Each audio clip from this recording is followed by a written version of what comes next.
Os produtos artísticos e os dados a gente divulga por redes, né? A gente procura redes para estar propagando tanto os produtos artísticos quanto os dados, seja instituições públicas ou privadas, né? A gente tem uma relação com diversos outros projetos, instituições e empresas que trabalham questões sociais, não só ligadas às masculinidades, mas também de desenvolvimento social em geral, e a gente busca fazer uma troca informativa, de buscar mais informações para desenvolver o projeto e de levar essas informações, esses produtos, para que essas instituições também consigam desenvolver outras políticas públicas, ações dentro dos próprios projetos e diversas outras possibilidades.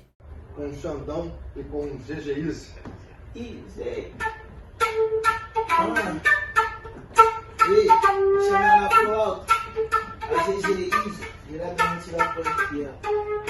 Positividade pra quem quer, a vida é uma jornada e não pode parar. Mas pulou do barco não entendeu o caminho, é só que tu separa os parceiros dos amigos. Positividade pra tu entender, que a vida é uma jornada e não pode parar. Vários pulos do barco não entendeu o caminho, é só que tu separa os parceiros dos amigos. Positividade pra tu entender, que a vida é uma jornada e não pode parar. Vários pulos do barco não entendeu o caminho.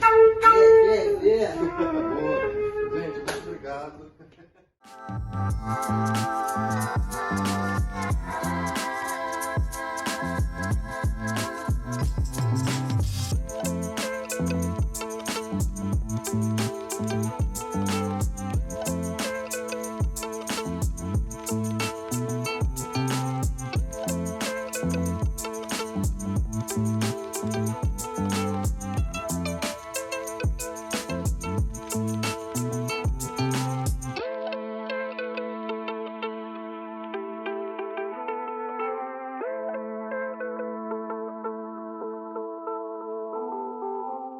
Eu sou Laivas Rodrigues de Oliveira, tenho 26 anos. A gente trabalha fomentando o debate sobre masculinidades e para mim isso foi muito importante, porque eu tinha acabado de passar pelo processo de me entender enquanto uma pessoa trans e logo em seguida eu fui contratado pelo Papo de Baile do Mais Um para ser fotógrafo.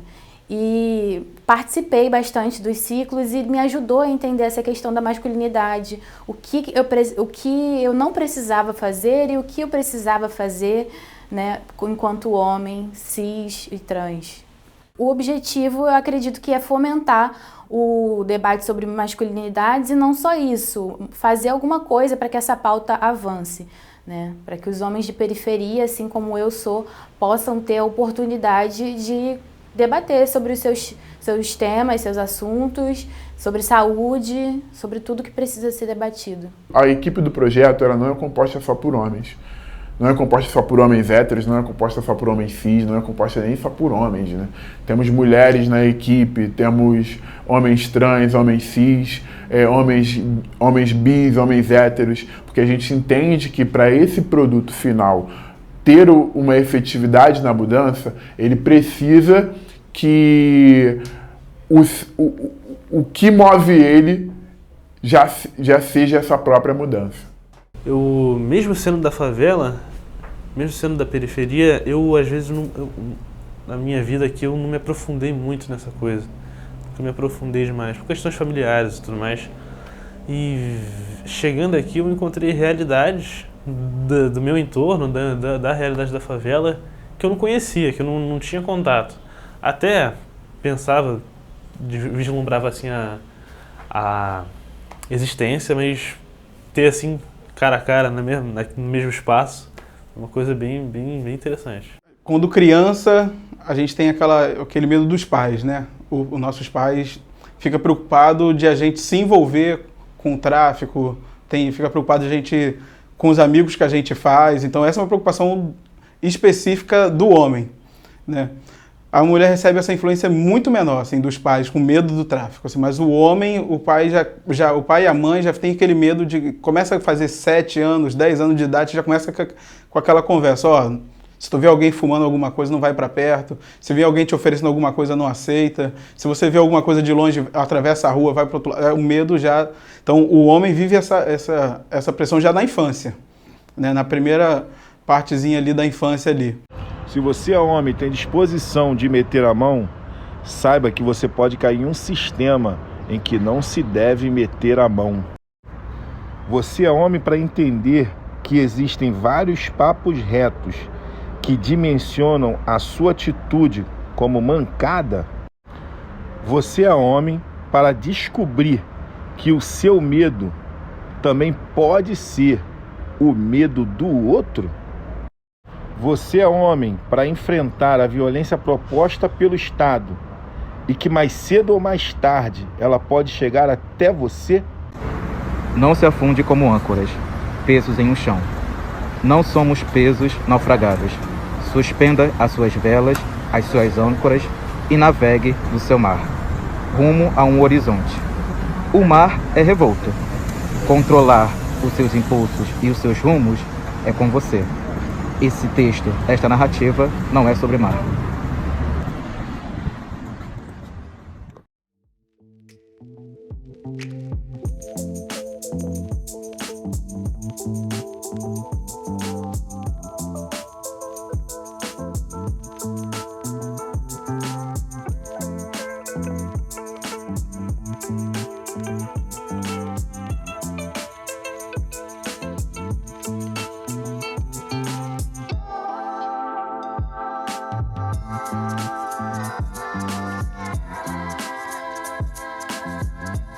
Bom, meu nome é Henrique Richer, eu sou professor de Sociologia do Cefet, Rio de Janeiro, Maracanã. Quais dados e por que mais te chamam a atenção nessa pesquisa?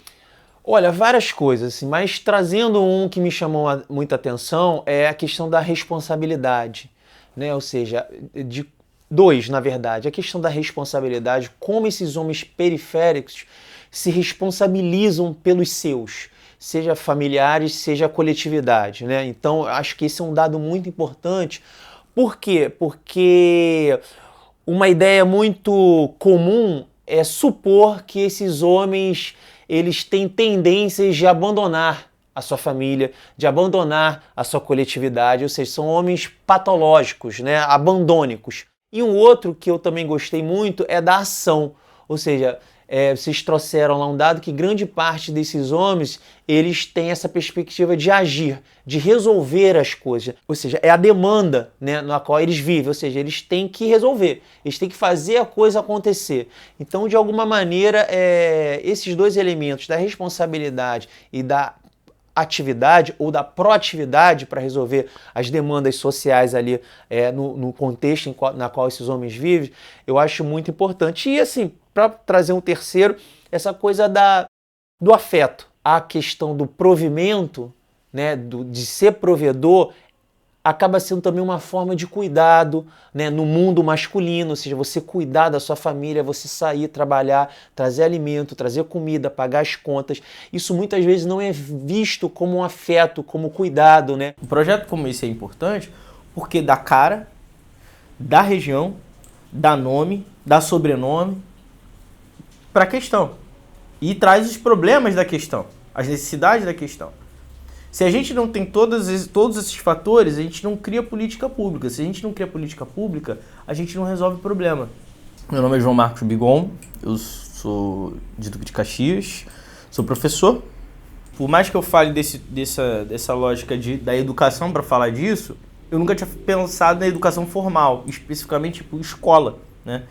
E eu acho que, por exemplo, tá aí uma chave interessante para as escolas abraçarem o papo sobre masculinidade e levar isso para dentro da escola, para o currículo, para trabalhar isso com os meninos. E por quê? Porque hoje, e é por isso que eu falo de política pública, necessidade de política pública, há uma invisibilização institucional do papo de masculinidade, de modo geral.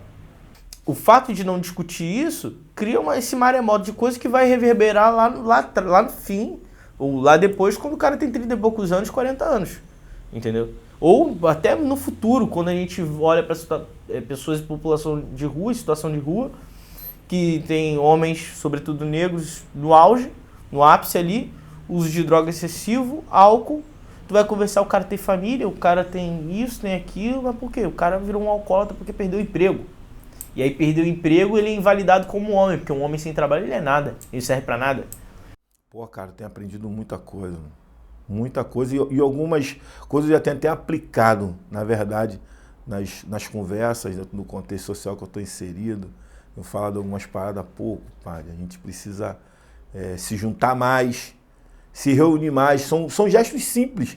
Essa parada aqui, da gente fazer uma roda com os amigos e falar assim, pô, vamos conversar um pouco sobre nós. Falar um pouco da gente, do que a gente está passando, de quais são as nossas necessidades. Pô, de repentemente, a gente pode se ajudar. Isso tem acontecido. A gente batemos um papo há 2 semanas atrás com os amigos e, tinha um cara que tava meio que retraído, meio que pá, e ele tava assim porque ele tava desempregado, pai, ele não tava com autoestima para poder se abrir e falar. Assim, cara, tá acontecendo uma parada que tá prejudicando até no meu relacionamento com a minha esposa. O fato de eu estar desempregado, tô 3 meses parado, tá tendo problema de casa. E naquela conversa ali a gente viu que ele saiu um pouco mais aliviado. Que um dá uma fala, mano, isso aí vai passar, é assim mesmo, já fiquei mais tempo do que você, já passei uma dificuldade pior. São situações simples do cotidiano que às vezes se o cara ficar só pra ele e não botar pra fora, o cara vai, chega uma hora que o cara explode. Isso tem agregado demais na minha vida, até na relação com meu pai, com meus familiares, com as pessoas da faculdade, até no meu namoro. Tem afetado de uma forma ótima, porque tem acontecido alguns conflitos que eu tenho entendido melhor, tendo essa troca com as pessoas aqui do Papo de Baile. Eu tenho compreendido melhor, tentando encontrar soluções, sabe, mais direto ao ponto, agora que eu tenho essa percepção do que está acontecendo, de qual que é a situação. Porque o que ficava na minha cabeça será que eu estou errado? Será que eu estou sendo homem mesmo? Aí vem a grande questão, o que é ser homem? E esse espaço aqui me colocou para pensar muito sobre isso. E quais são essas reflexões? O que é ser homem? Exatamente, porque ser homem é uma coisa, numa dinâmica que a gente fez aqui, que eu coloquei a palavra, a gente estava definindo o que é ser homem em uma palavra, e a palavra que eu usei foi a palavra diverso. Então é isso, é muito plural, não tem uma coisa que vai definir assim, o que é ser homem. Ser homem é isso, é isso, é isso. Porque existem várias masculinidades diferentes. É muito, muito amplo. E qual é a tua masculinidade? Assim, qual seria a tua principal característica dentro desse viés? Eu diria que eu sou um homem frágil. Eu sou já pensando naquele modelo de homem que existe, do homem macho, do homem viril, do homem que é o cara que vai proteger a família, o homem que vai ser o pilar, assim. Eu me vejo num lugar muito mais frágil, num lugar muito mais de sentimento, num lugar muito mais dentro desse contexto de como tem que ser tudo isso, isso acaba fechando mais ainda, num lugar muito medroso, assim. Que não é exatamente medroso. É uma coisa de eu sou um pouco mais delicado, e é essa a questão. Eu acredito que a dificuldade que um homem encontra de conversar com outro homem, até mesmo em grupo, seja mais ligada a essa questão da autoestima. Tipo assim, de repentemente o cara se achar menos homem porque ele tá se abrindo.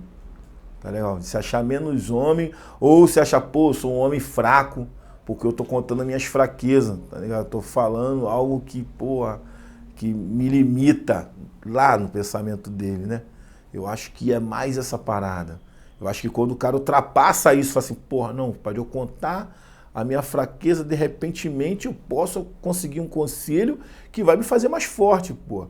Ou de repentemente, naquela roda ali, eu vou encontrar pessoas que, pô, são mais fracos, têm fraquezas maiores do que a minha e eu não sou tão fraco assim. Tá ligado? Eu acho que é essas paradas aí. O homem ocupa um certo lugar de privilégio na sociedade em relação à mulher. Mas tem algumas coisas que a gente tem que pensar também. Porque, por exemplo, o São João de Meriti tem um hospital muito popular, famosíssimo, que é o Hospital da Mulher. Mas não tem o Hospital do Homem. Né? Não tem hospital ali voltado para a ideia de tratar percalços relacionados à saúde masculina.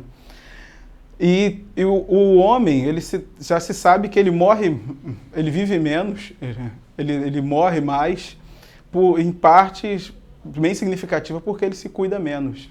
A gente sabe que tem várias pesquisas científicas que adotam a ideia de que o homem se mata mais, o homem é o que comete mais suicídio. Então a gente tem um problema que a gente precisa tratar aí, em termos de saúde mental, física e mental. Então a gente tem os dois blocos aí, saúde física e mental, abandonado pelas políticas públicas mesmo. Sou Thaís Abel, sou professora, trabalho na equipe do PROINAP, que pertence à UNIAP, a Subsecretaria de Articulação em Rede da Prefeitura do Rio. Mesmo dentro da saúde mental, gira em torno do feminino, né? Do falar da violência contra a mulher, da saúde mental da mulher, da depressão. E não há espaços como esse para falar do homem, né? Então, acho que a questão financeira é um ponto, mas acho que também para os homens esse não é o lugar deles.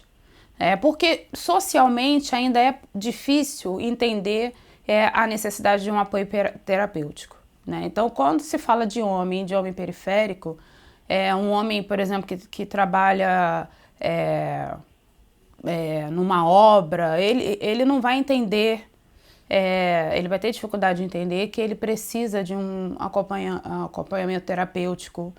Muitas vezes eles não sabem o que é ser uma psicóloga, o que é ter uma psicóloga. Eu estou falando isso com experiência dos meus alunos do ensino noturno, né, que eles não sabem, ainda eles beiram a ideia de que é tratamento para maluco, né? Então é algo que eu acho que está impregnado ainda. Então eu acho que seria extremamente importante que esse projeto saísse da cultura e fosse para as outras áreas, né?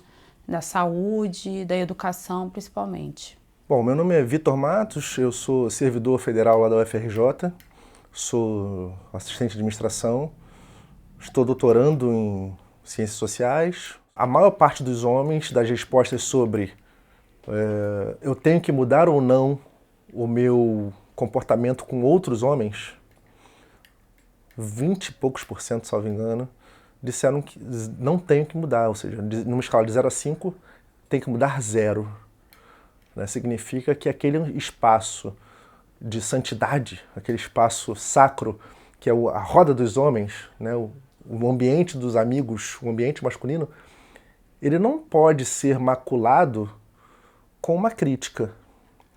Nem com uma crítica ao meu comportamento quanto homem, nem com uma crítica minha ao outro. Então, não, eu não tenho que mudar o meu comportamento, né, e me colocando no lugar de um dos respondentes, eu não teria que mudar o meu comportamento, porque isso significa dizer que está ruim e não está ruim. Então, é um sistema que se retroalimenta, o sistema da masculinidade, a toxicidade da masculinidade ou das masculinidades, né? E eu fiquei bastante impactada com os resultados, como os resultados confirmam como o machismo estrutural, ele não só é nocivo para as mulheres, como também é nocivo para os homens. A gente tem uma série de demandas na vida do homem de periferias, de qualquer grupo racial até, obviamente uns mais, outros menos, né, com determinadas coisas, que não abre possibilidade para que a gente entre num debate sobre autopercepção. E aí essa é a parada que vocês deslocam aqui no papo, que eu acho importante. Vocês deslocam a identidade do homem de periferia da necessidade. Então o cara não precisa mais se falar dele pela necessidade, mas falar dele.